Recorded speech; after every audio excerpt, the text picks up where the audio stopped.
Hello everyone, welcome to this channel. तो आज हम यहाँ पे लाए हैं फिर से एनटीए अभ्यास के जो सिलेक्टेड इंपॉर्टेंट क्वेश्चंस हैं, जो आपको प्रैक्टिस करने चाहिए, तो जो मस्ट है आपके लिए प्रैक्टिस करना यदि आपने पूरा सिलेबस रिवाइज कर लिया है एक बार।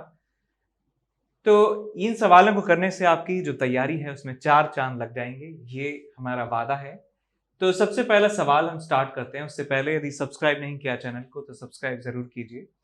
तो क्वेश्चन नंबर 6 यहाँ पे हम डिस्कस कर रहे हैं। क्वेश्चन में आपको दिया है कि work done by an external agent to move slowly a charge capital Q from the rim of a uniformly charged horizontal disk of radius a and charge per unit length area r, charge per unit area r to center of the disk is।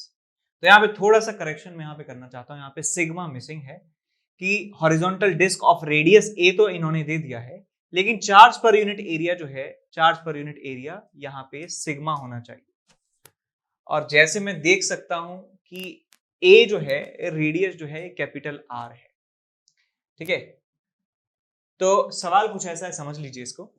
ये जरूरी नहीं है, सवाल का concept जो है ये बहुत जरूरी है कि हमारे पास एक डिस्क है और इस डिस्क के का चार्ज पर यूनिट एरिया जो है वो सिग्मा के बराबर है, इसका रेडियस कैपिटल आर के बराबर है। एक पार्टिकल को हम इसकी रिम से उठाकर ले जा रहे हैं सेंटर पर। तो ये इसका इनिशियल पोजीशन हो गया, ये इसका फाइनल पोजीशन हो गया। और हम जानते हैं कि work done by conservative forces जो होता है वो डिपेंड करता है इनिशियल और फाइनल पोजीशन से। किस रास्ते यहां से यहां लाए हैं डजंट मैटर, बट यहां से यहां लाए हैं ये मैटर करता है। तो मैं यहां पे लिख सकता हूं कि work done by external agent slowly slowly लाने में कितना काम करना पड़ेगा। तो स्लोली स्लोली का मतलब मैं आपको समझा ही देता हूं। अब देखिए, मैं वर्क एनर्जी थ्योरम लगा रहा हूं। यहाँ पे कौन कौन से फोर्सेज इन्वॉल्व हैं। एक इलेक्ट्रोस्टैटिक फोर्स है डिस्क और इस चार्ज के बीच में, और एक एक्सटर्नल फोर्स है। So work done by external agent plus work done by electric force is equal to change in kinetic energy. Because हम इसको स्लोली स्लोली ले जा रहे हैं, इसका मतलब काइनेटिक एनर्जी में कोई भी चेंज नहीं है। कांस्टेंट स्पीड से या फिर 0 वेलोसिटी से ले जा रहे हैं, तो अल्टीमेटली यहाँ पे चेंज इन काइनेटिक एनर्जी 0 आने वाला है। तो आप यहाँ लिखेंगे work done by external agent जो है वो minus of work done by electric force है, और minus of work done by electric force होता है minus of delta U. So minus minus delta U हो जाता है प्लस डेल्टा यू, यानी कि you final minus you initial हमें यहाँ पे लिखना है। तो आप यहाँ देख सकते हैं बेटा कि you final minus you initial, इस पूरे सिस्टम का पोटेंशियल एनर्जी फाइनल जब वो रिम पे आ जाता है पार्टिकल, और यू इनिशियल का मतलब जो नहीं सॉरी यू फाइनल का मतलब जब वो सेंटर पे आ जाता है पार्टिकल, और यू इनिशियल का मतलब है जब वो रिम पे होता है तब पूरे सिस्टम का इलेक्ट्रोस्टैटिक एनर्जी। तो यहाँ से Q को कॉमन लिया जा सकता है। So potential of disc at the centre minus potential of the disc at the rim. अब एक बात यहाँ ध्यान से सुनिए कि डिस्क का पोटेंशियल एट द रिम जो है ये आपको आता है या नहीं। यदि आपको आता है तो जरूर कमेंट में लिखिए, मैं अभी आपको डिराइव करके दिखाता हूं। Because potential at the rim of the disc जो है वो थोड़ा सा ट्रिकी होता है, थोड़ा सा कहूंगा ज्यादा ट्रिकी होता है। तो ध्यान से देखिए उसको कैसे हम निकालते हैं कि potential at the rim of the disc. और एक बार निकालने के बाद बस आपको रटना है, क्योंकि एनटीए ने मॉक टेस्ट में सिलेबस दिया है, तो पता नहीं कि ये थॉटफुल था कि नहीं, कि इन्होंने जानबूझकर ये दिया है या फिर ऐसे ही दे दिया छापा कहीं से। सो जहां से भी दिया है, यदि आप इसका फॉर्मूला जो है याद कर लीजिए। बिकॉज हो सकता है कभी आ जाए, हो सकता है जेईई मेन में ना आए, जेईई एडवांस में आ जाए, क्योंकि ये बहुत ही मतलब ट्रिकी है, कह सकते हैं बहुत ही अच्छा है। तो इसका चार्ज पर यूनिट एरिया जो है मान लेता हूं मैं सिग्मा के बराबर है, जो दिया भी हुआ है, और इसका रेडियस जो है कैपिटल आर है। इसका रिम जो है यहाँ पे मैं मानता हूं यहाँ पे हमें पोटेंशियल निकालना है। तो सबसे पहले एक एलिमेंट हम लेने वाले हैं, element in the shape of a rod. एक रॉड की शेप का मैं यहाँ पे एक एलिमेंट लेने वाला हूं एंगल थीटा पर। एंगल थीटा पे मैं एक एलिमेंट लेता हूं और जिसका एंगुलर विड्थ जो है वो डी थीटा के बराबर है। तो ऐसे ही मैं थीटा की वैल्यू को वेरी करता जाता हूं, तो मुझे ऐसे रॉड नुमा एलिमेंट हर जगह मिल जाएंगे। थीटा की वैल्यू मैं कुछ और कर दूंगा तो ये एलिमेंट मिल जाएगा, थीटा की वैल्यू कुछ और कर दूंगा तो मुझे ये एलिमेंट मिल जाएगा, और थीटा की वैल्यू कुछ और कर दूंगा तो मुझे ये एलिमेंट मिलने वाला है। इसका मतलब मैंने एक सही एलिमेंट का चुनाव किया है कि जिस एलिमेंट के लिए मैं इस वेरिएबल की वैल्यू चेंज कर करके इस पूरी डिस्क को नाप सकता हूं, पूरी डिस्क को मैं स्वीप कर सकता हूं। ये पर्पस होता है डिस्क एक एलिमेंट लेने का और उस एलिमेंट से रिलेटेड एक वेरिएबल पैरामीटर लेने का। तो यहाँ पे मैंने थीटा लिया है, थीटा को मैं -90 से +90 करके इस पूरी डिस्क को स्वीप कर सकता हूँ। अब इसके बाद क्या हम इस एलिमेंट की वजह से यहाँ पर पोटेंशियल निकाल सकते हैं? तो जवाब होगा नहीं, हम इसकी वजह से पोटेंशियल यहाँ पर नहीं निकाल सकते हैं। तो मैं इस एलिमेंट के अंदर भी एक और एलिमेंट लेने वाला हूँ, ये पहली बार हो रहा है। तो मैं इस एलिमेंट के अंदर एक और एलिमेंट ले रहा हूँ। मैं कह सकता हूँ कि एक रॉड है, तो यहाँ से x डिस्टेंस पे एक dx विड्थ का मैं एक एलिमेंट लेने वाला हूँ, dx विड्थ का एक एलिमेंट लेने वाला हूँ। और तो यहाँ पे देख सकते हैं कि मैंने एक एलिमेंट लिया है रॉड शेप का, और रॉड शेप के एलिमेंट के अंदर एक और एलिमेंट लिया है मैंने एक पार्टिकल शेप का। अब इसका यदि आपको मैं एक जूम्ड वर्जन दिखाऊं तो ये कुछ इस तरीके का पार्टिकल है, और इस पार्टिकल का ये वाला जो डिस्टेंस है वो कितना है आपके पास, dx के बराबर है। और यदि मैं इस वाली डायमेंशन की बात करूं तो ये डिस्टेंस है x, ये एंगल है d थीटा, तो मैं कह सकता हूं x इंटू डी थीटा के बराबर ये विड्थ होने वाली है, x d थीटा इसका विड्थ होने वाला है। तो मैं इस एलिमेंट के अंदर जो एलिमेंट है इसका चार्ज लिख सकता हूं, charge dq is equal to sigma into area, कितना हो जाएगा x d theta into dx। अब मैं इस पार्टिकल के इस एलिमेंट के अंदर जो एलिमेंट लिया है उसकी वजह से पोटेंशियल लिखूंगा पॉइंट p पर। सो यहाँ पे लिखूंगा dv is equal to potential इसकी वजह से आएगा k dq divided by distance कितना है x। तो ये आपको मिल जाएगा k dq की value sigma x d theta dx divided by x, x से चला गया x, आपको मिल जाता है dv is equal to k sigma d theta into dx। ठीक है, अब मैं क्या करने वाला हूं, ये देखिए कि मैं इस येलो एलिमेंट के अंदर जो मैंने ये एलिमेंट लिया है, ऐसे ही ढेर सारे एलिमेंट्स की वजह से जो पोटेंशियल होने वाला है नेट यहाँ पे मैं वो कैलकुलेट करने वाला हूं, यानी इस एलिमेंट की वजह से यहाँ पर पोटेंशियल कैलकुलेट करने वाला हूं। तो मैं यहाँ पे लिखूंगा कि dv का integral is equal to k sigma into D theta into dx, और यहाँ पे x को इंटीग्रेट करने वाला हूँ, dx को इंटीग्रेट करने वाला हूँ। लिमिट लगाऊंगा x की वैल्यू 0 से लेके, x की वैल्यू 0 से लेके, और ये वाली जो डिस्टेंस है, ये वाली डिस्टेंस कितनी आ जाएगी, कैसे निकालेंगे, देखिए ये डिस्टेंस जो है यहाँ से सेंटर है, सेंटर से यहाँ की डिस्टेंस है कैपिटल R, सेंटर से यहाँ की डिस्टेंस है कैपिटल R, ये एंगल है थीटा, तो ये वाली डिस्टेंस कितनी आ जाएगी आपके पास r cos थीटा, ये डिस्टेंस कितनी आ जाएगी r cos थीटा। तो ये टोटल डिस्टेंस यहाँ से लेके यहाँ तक आ जाएगी 2r cos थीटा। तो मैं 0 से लेके 2r cos थीटा यहाँ पे इंटीग्रेट करने वाला हूँ। तो आपको यहां से क्या मिलने वाला है, आपको यहां से मिलेगा v is equal to dv is equal to, अच्छा एक चीज और सुनिए, यहाँ पे d थीटा है, यहाँ पे dx है। अभी हमने क्या किया है, यहां से लेके यहां तक के जितने एलिमेंट्स हैं उनका पोटेंशियल यहाँ पे लिखा है। अब मुझे इन येलो वाली सारी एलिमेंट्स का पोटेंशियल भी तो लिखना है, तो एक और इंटीग्रेशन यहाँ पे आपको लगाना होगा, एक और इंटीग्रेशन यहाँ पे लगाना होगा, थीटा इज इक्वल टू -90 से +90 के बीच में।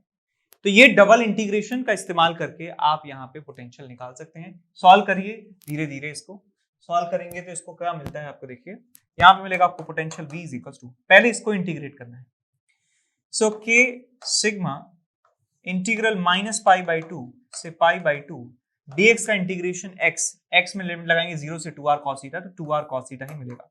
सो 2r cos theta into D theta, अब इसका इंटीग्रेशन आपको करना है, तो इस कांस्टेंट को बाहर निकाल देंगे, cos थीटा का इंटीग्रेशन sin थीटा होता है, तो आपको मिल जाएगा यहाँ से k sigma 2r cos theta का sin थीटा -π/2 से +π/2, तो आपको मिल जाएगा यहाँ से k सिग्मा 2r इंटू 2 के बराबर।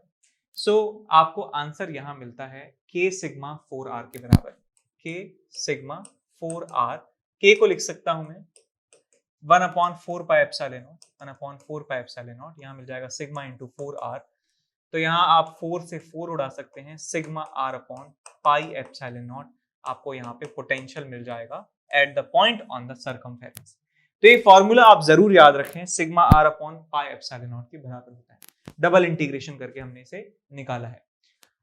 अब क्या करना है, अब हमें निकालना है कि सेंटर पे पोटेंशियल कितना होता है डिस्क का पोटेंशियल सेंटर पे कितना होता है। तो उसके लिए आप क्या करेंगे, डिस्क हमने लिया, एक छोटा सा एलिमेंट लिया, मुझे सेंटर पे निकालना है, तो मैंने एलिमेंट लिया इस शेप में,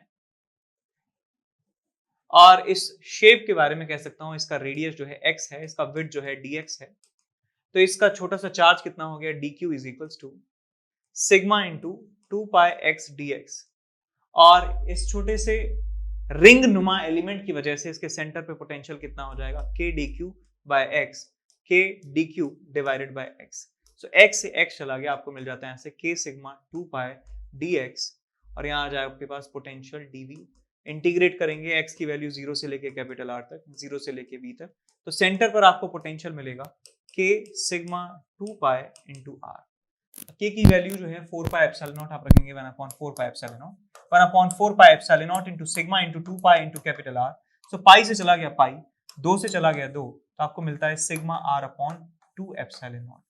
तो ये इसके सेंटर पर पोटेंशियल है और ये इसके रिम पर पोटेंशियल है। तो हमें यदि आपको वर्क डन निकालना है एक्सटर्नल एजेंट के द्वारा, तो आप क्या करेंगे, charge into potential at centre which is sigma r upon 2 epsilon naught minus rim पर जो पोटेंशियल है sigma r upon pi epsilon naught. तो यहां से आपको मिल जाएगा q sigma r upon epsilon naught, और यहां मिलेगा आपको 1/2 माइनस 1/5। तो ये हमारा आंसर हमें मिल जाता है q sigma r upon epsilon not, sigma r Q upon epsilon not 1/2 minus 1/5। तो चेक कीजिए यहाँ पे 1/2 minus 1/5 sigma r Q by epsilon, sigma r Q upon epsilon naught. तो बी ऑप्शन आपको यहाँ पे सही मिल जाता है। यदि रेडियस a लेते तो हमें कौन सा सही मिल जाता, सिग्मा r की जगह a लग दीजिए, तो हमें ये वाला ऑप्शन सही मिल जाता। तो एक क्वेश्चन थोड़ा सा गंदा लिखा है इन्होंने, क्या लिखा है समझ नहीं आ रहा, लेकिन आंसर समझ गए कैसे निकालना है कि आपको पोटेंशियल रिम पे पता है, पोटेंशियल आपको सेंटर पे पता है, तो आप Q इंटू डेल्टा भी यहाँ पे कर सकते हैं। याद रखें फॉर्मूला आपके काम आ सकता है कभी भी मुसीबत में, sigma r upon pi epsilon not के बराबर। डबल इंटीग्रेशन करके निकाला। इसके बाद अच्छा इसको कितना देंगे, ऑफ कोर्स इसको रैंकिंग देने की जरूरत नहीं है, आई थिंक आप समझ गए कि it's way out of the league of the JEE main. तो ऑफ कोर्स ये 6 आउट ऑफ 5 कह सकते हैं इसको, ये 6 आउट ऑफ 5 रेटिंग इसे मिल जाती है। आगे चलें, इसको अगले सवाल की तरफ चलते हैं कि एक ब्लैक बॉडी है जिसका मास 34.38 ग्राम है and surface area is 19.2 centimeter square. Is at initial temperature of 400 Kelvin. It is allowed to cool inside an evacuated enclosure kept at a constant temperature 300 Kelvin. The rate of cooling is 0.04 degree Celsius per second. The specific heat capacity of the body दिया हुआ है। तो आप देखिए बेटा, आपके पास एक black body है, ब्लैक बॉडी, इसको एक इनक्लोजर में रखा हुआ है और यहाँ पे इनक्लोजर बंद है, इसका मतलब हवा बह नहीं रही है, कोई हवा यहाँ पे बह नहीं रही है, कोई डायरेक्ट कांटेक्ट ब्लैक बॉडी का इस इनक्लोजर के साथ में नहीं है। तो मैं ये कह सकता हूं कि इस हॉट ब्लैक बॉडी से हीट जो है रेडिएशन के माध्यम से बाहर निकलने वाली है। तो ब्लैक बॉडी से हीट रेडिएशन के माध्यम से बाहर निकलेगी और हायर टेम्परेचर से लोअर टेम्परेचर की बॉडी की तरफ फ्लो होने वाली है। इसका टेम्परेचर आपको दिया है 400 केल्विन, तो ये रेडिएशन यहां से रिलीज करेगा। इसका टेम्परेचर है 300 केल्विन, तो ये रेडिएशन को एब्जॉर्ब करेगा। तो हम समझ गए कि जब भी रेडिएशन निकलने की बात आती है तो हम स्टीफन बोल्ट्जमैन जो लॉ है sigma E A T raise to the power 4 वो इस्तेमाल यहाँ पे करते हैं। और दूसरा जो है न्यूटन्स लॉ ऑफ कूलिंग जो है वो भी यहाँ पे आप इस्तेमाल कर सकते हैं। तो जो भी हमें दिया है मैं यहाँ लिख सकता हूँ कि जिसका रेट ऑफ हीट, जो हीट जिस रेट से निकल रही है dq by dt, वो मैं स्टीफन बोल्ट्जमैन लॉ से लिख सकता हूँ E A sigma t raise to the power 4, E A sigma t raise to the power 4 minus TS raise to the power 4, minus TS raise to the power 4, ये लिखा जा सकता है। और यदि मैं न्यूटन्स लॉ ऑफ कूलिंग की बात करूं, न्यूटन्स लॉ ऑफ कूलिंग की बात करूं, तो न्यूटन्स लॉ ऑफ कूलिंग क्या कहता है कि dt by dt जो है, dt by dt की टेम्परेचर के गिरने का रेट जो है वो है k into T minus T not, k into T minus T not. और यहाँ पे specific heat of the body की बात करें तो एक और रिलेशन हमारे पास होता है कि dq by dt is equal to ms dt by dt। Of course Newton's law जो है वो इन दोनों से मिलके ही बनता है, ये वाला जो लॉ है, ठीक है, यहीं से आता है वो रिलेशन।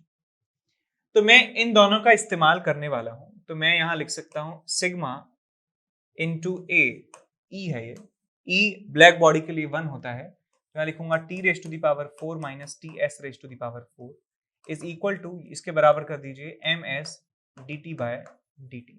अब सारी वैल्यूज जो है यहाँ पे आपको रखनी है। पहले तो सिग्मा की वैल्यू यहाँ पे रखिए। सिग्मा की वैल्यू मैं लिखूंगा 5.6 into 10 raise to the power minus 8 into area की बात करें, area is 19.2 centimetre square. 19.2 centimetre square को मीटर स्क्वायर में कन्वर्ट करेंगे, -4 से मल्टीप्लाई करेंगे।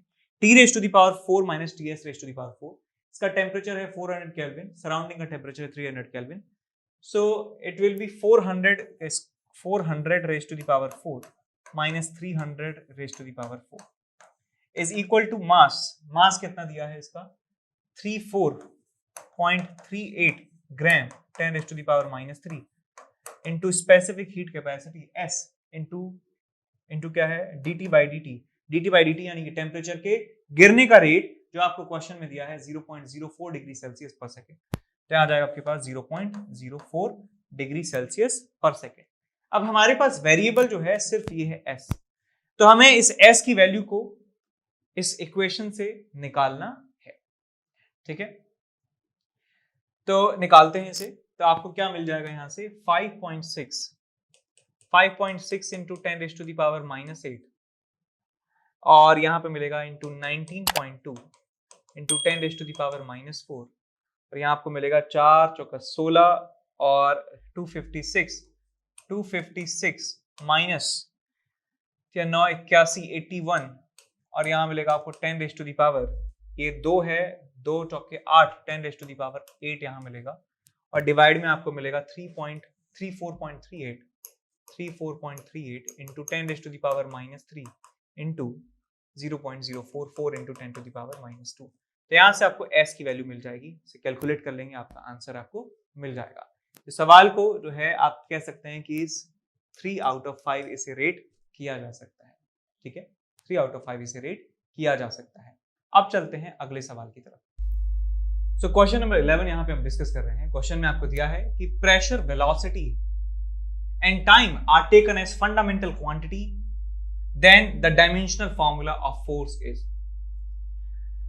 तो आप पहले ये सोचिए कि फंडामेंटल क्वांटिटीज क्या होती है। फंडामेंटल क्वांटिटीज वो क्वांटिटीज होती हैं जिनकी अलग अलग पावर्स के कॉम्बिनेशन से हम किसी भी एक डिराइव्ड क्वांटिटी को एक्सप्रेस कर सकते हैं। तो वो हमारे पास 7 फंडामेंटल क्वांटिटीज होती हैं, मास, लेंथ, टाइम और करंट, टेम्परेचर, ल्यूमिनस इंटेंसिटी, ये सब। तो हम अब इस सिस्टम को चेंज करना चाह रहे हैं इस हाइपोथेटिकल सिचुएशन में कि हम अब फोर्स को एक्सप्रेस करना चाहते हैं फंडामेंटल क्वांटिटीज की टर्म्स में। और फंडामेंटल क्वांटिटीज अब क्या है, अब प्रेशर, वेलोसिटी और टाइम है। प्रेशर, वेलोसिटी और टाइम है। तो मैं यहां पे क्या लिखूंगा कि फोर्स जो है वो प्रोपोर्शनल है। फोर्स जो है प्रोपोर्शनल है P raise to the power x and V raise to the power y and T raise to the power z। इस तरीके से आप इसे लिख सकते हैं। और मैं ये कह सकता हूं कि यहाँ पे इस प्रोपोर्शनलिटी साइन की जगह आप एक कांस्टेंट रख सकते हैं which is a dimensionless constant K into P raise to the power x, V raise to the power y into T raise to the power z। तो यदि left hand side right hand side यदि बराबर हैं तो इनके dimensional formula भी बराबर होते हैं।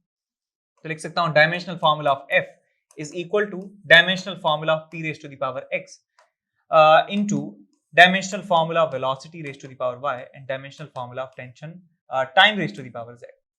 तो यहां देखिए आपको मिलेगा फोर्स का जो डायमेंशनल फॉर्मूला है MLT की टर्म्स में से लिख दीजिए। तो यहां लिखूंगा मैं MLT raise to the power -2, MLT -2। Pressure को लिख सकता हूं, फोर्स अपॉन एरिया होता है प्रेशर का फॉर्मूला, तो इसे लिखा जा सकता है ML -1 T -2 raise to the power x। ML -1 T raise to the power -2 raise to the power x, ये आपका हो गया प्रेशर का डायमेंशनल फॉर्मूला। और वेलोसिटी होता है LT -1, तो हो जाएगा आपके पास LT -1 raise to the power y और T जो है टाइम है आपका, उसको लिख सकता हूं T raise to the power z। अब यहाँ पे आप m की जो पावर्स हैं उनको एक्यूमुलेट कर लीजिए, तो आपको यहाँ मिल जाएगा m raise to the power x। L की पावर को एक साथ लिख दीजिए, सो -1x प्लस y, और यहाँ पे जो टाइम की जो पावर है उनको भी एक साथ लिख दीजिए, -2x और minus of Y plus Z, ये आपको यहाँ से मिल जाता है। और ये हो जाएगा आपके पास m raise to the power 1, l raise to the power 1, t raise to the power -2। अब आपको क्या करना है कि दोनों left hand side right hand side में जो m की पावर्स हैं उनको कंपेयर करना है। तो यहाँ पे देखिए m की पावर x है, m की पावर 1 है, तो मैं लिख सकता हूँ x की पावर जो है 1 आपको मिलने वाली है। अब आप चाहें तो पूरा सवाल सॉल्व किए बिना ही अभी ऑप्शन चेक कर सकते हैं कि x की वैल्यू 1, इसका मतलब जो प्रेशर की पावर है 1 मिलने वाली है। तो कौन कौन से ऑप्शन में प्रेशर की पावर 1 आपको दी हुई है? तो इसमें नहीं है और इसमें नहीं है, इसका मतलब बी और डी तो हमारे ऑप्शन कभी हो ही नहीं सकते हैं। अब आप चेक कर लीजिए यहाँ पे कहाँ अंतर पड़ रहा है, v की पावर में अंतर पड़ रहा है, तो v की पावर निकाल लें हम और हमारा काम हो जाएगा। अब यहाँ v यानी कि y की वैल्यू हमें निकालनी है, तो यहाँ देखिए बेटा x minus X plus Y लिखा है, यहाँ पे 1 लिखा है, तो लिख सकता हूँ minus X plus Y is equal to 1, और यहाँ पे x की वैल्यू 1 निकाल चुके हैं तो y की वैल्यू आपको मिल जाएगी 2 के बराबर। इसका मतलब जो वॉल्यूम वेलोसिटी की पावर है, सॉरी वेलोसिटी की पावर जो है वो y के बराबर है, y की वैल्यू 2 आ चुकी है, यानी वेलोसिटी की पावर 2 आनी चाहिए। इसका मतलब ये ऑप्शन भी नहीं हो सकता, ये ऑप्शन हमारा सही ऑप्शन होगा। तो इसमें हमें दो इक्वेशन सॉल्व करके ही हमें आंसर मिल जाता है। समझाने के लिए इतनी सारी स्टेप्स लिखी हैं, वरना पहली स्टेप होती है ये, और दूसरी स्टेप होती है ये, और तीसरी स्टेप होती है ये, और तीसरी स्टेप के बाद ये दो इक्वेशन से डायरेक्ट आंसर आपको दिख जाता है। तो इस सवाल को मैं कहूंगा कि इट्स आल्सो 3 आउट ऑफ 5। दिमाग कुछ नहीं लगाना था, बट थोड़ा सा लेंथी था। ओके, अब इसके बाद हम चलते हैं अगले सवाल की तरफ, जिसमें दिया है एक सॉलिड स्फीयर है जिसका रेडियस कैपिटल आर के बराबर है। कैपिटल आर के बराबर स्फीयर का रेडियस है, made up of a material of bulk modulus capital K, is surrounded by a liquid in a cylindrical container. तो एक सिलिंड्रिकल कंटेनर के अंदर वो रखा हुआ है सॉलिड स्फीयर, और वो सराउंडेड है। एक massless piston of area A floats on the surface of the liquid when a mass m is placed on a piston to compress the liquid, the fractional change in the radius of the sphere is। तो यहाँ पे diagram बना लेंगे। आपके पास ये एक sphere है जिसका रेडियस जो है कैपिटल आर के बराबर है, और इसका जो बल्क मॉडुलस है वो के बराबर है। एक लिक्विड में इसको डुबो दिया जाता है, और लिक्विड जो है वो सिलिंड्रिकल फॉर्म में है इस तरीके से, और पिस्टन का एरिया ए है जो फ्लोट हो रहा है इस समय। तो when the mass m is placed on the piston to compress the liquid, अब यहाँ पे एक m मास का जो है ऑब्जेक्ट यहाँ पे रख दिया जाता है, m मास का ऑब्जेक्ट यहाँ रख दिया जाता है, जिससे ये पिस्टन जो है प्रेस हो जाता है। पिस्टन प्रेस हो जाता है तो लिक्विड प्रेस होगा, लिक्विड प्रेस होगा तो ये स्फीयर भी प्रेस होने वाला है। तो स्फीयर प्रेस होगा तो आपसे यही पूछा है कि fractional change in the radius of the sphere कितना होने वाला है, इस स्फीयर की रेडियस में कितना चेंज आने वाला है, फ्रैक्शनल चेंज।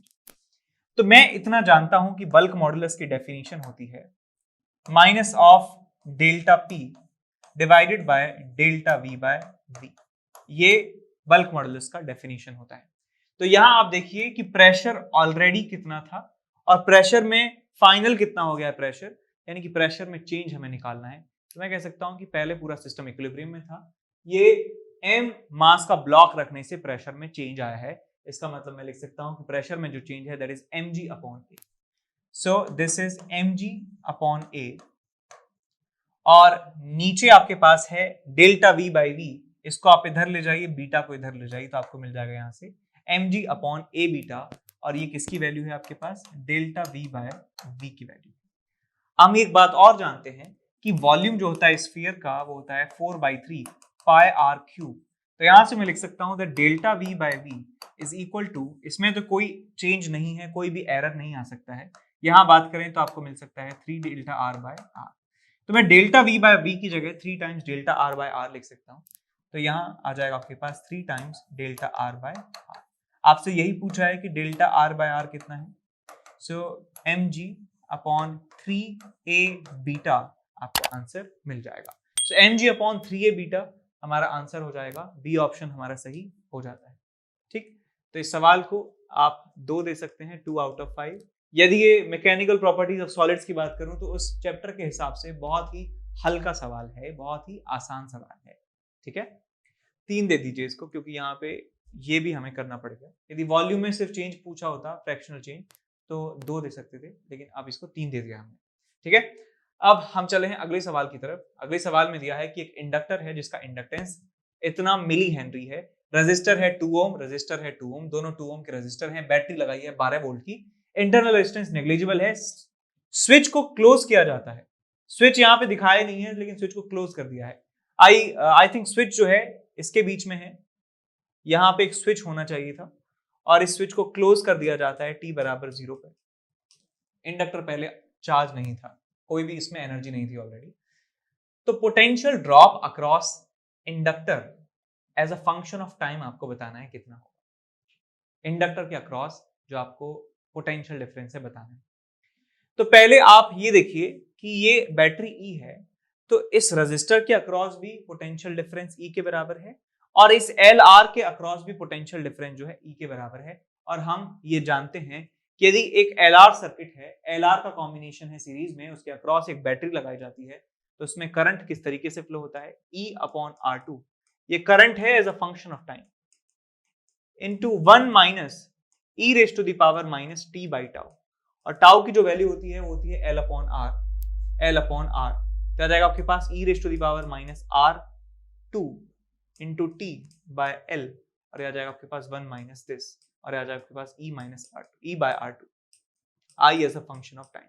अब यहाँ सारी वैल्यूज को मैं पुट करने वाला हूँ। तो देखिए यहाँ पे बैटरी का ईएमएफ कितना है, 12 वोल्ट के बराबर, R2 कितना है, 2 के बराबर, 1 minus E raise to the power minus 2 into T upon L.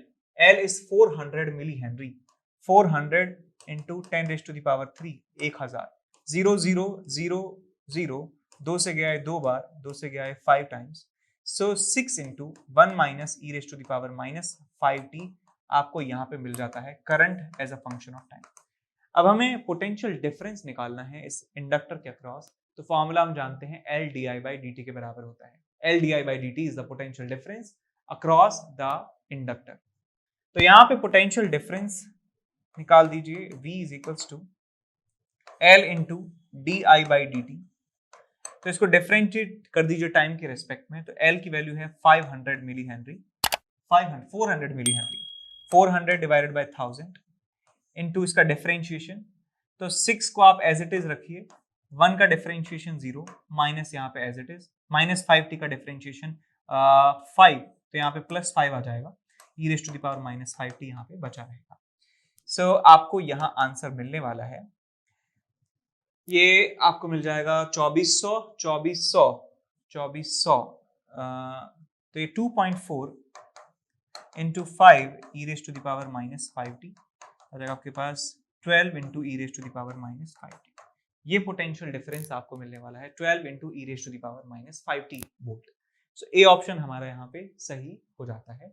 सवाल में ज्यादा कुछ था नहीं, ये इक्वेशन आपको आनी चाहिए थी, ये बेसिक है यार, ये बेसिक है, ये आपको पता होना ही चाहिए कि यदि एक इंडक्टर के साथ एक रेजिस्टर लगा है, डीसी आपके पास सप्लाई है, तो ये उसमें करंट ग्रो करता है इस तरीके से। तो इसको आप कह सकते हैं 3 आउट ऑफ 5 इसे दिया जा सकता है।